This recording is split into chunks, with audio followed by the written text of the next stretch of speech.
So Ryan Schwartz from Rockefeller Center. Hey, how are you? Thanks so much for joining us. Thank you for having me. So I'm really excited to talk to you about the Rockefeller Center. Like it's very kind of close to my heart, being a huge 30 Rock fan. Well, it is definitely an iconic building in New York City, and certainly iconic for the show 30 Rock, and thank you to NBC as well. So it's kind of like, I suppose when we think about it, you know, we always think of say the Christmas tree, the ice rink, and then top of the rock. Yeah, I mean, you know, it is iconic because of those things. The tree is certainly probably New York's most iconic holiday element.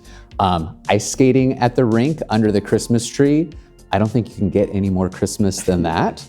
But outside of that, a lot of people don't know that Rockefeller Center has one of the largest indoor and outdoor public art exhibitions in the world, thanks to John D. Rockefeller Jr. and his wife, Abby. Yeah, because even kind of when you walk around, you don't really fully take it in. It's only when you start kind of looking up and above, you see these amazing works. Absolutely, and with our Rockefeller Center tour, our art and architecture tour, takes you through those places, and to your point, you might be walking down 50th Street and not even notice when you look up and you see the reliefs next to Radio City Music Hall or things etched into the buildings. It's pretty magnificent. Yeah, absolutely. And speaking of the Christmas tree, like when is the best time, or when does that kind of get erected? So this year the tree will go up on November 30th.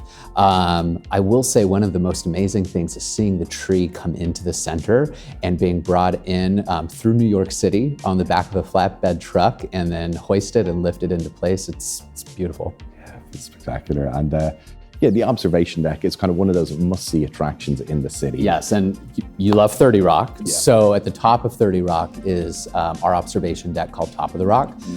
It truly is, I guess I have a bit of a bias, but it has the perfect views of the whole city. You get a view of all of the other decks in the city, as well as all 5 boroughs, and amazing views of Central Park.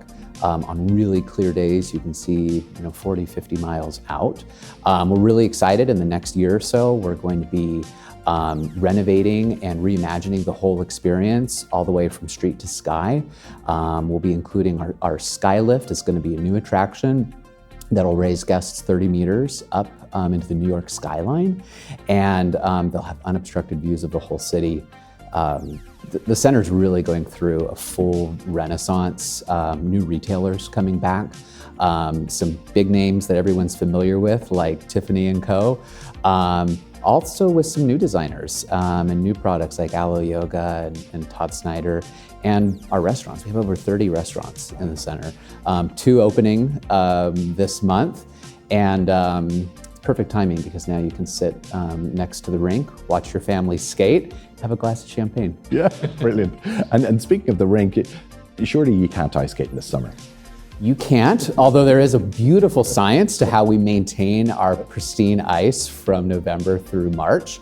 Starting in April, we switched the rink over into a roller skating rink called Flipper's Disco Boogie Roller Skating Rink. It's pretty cool to be able to roller skate under one of the most iconic buildings in New York City, quite possibly the world. Yeah, brilliant. Sounds incredible. Thanks so much. Thank you.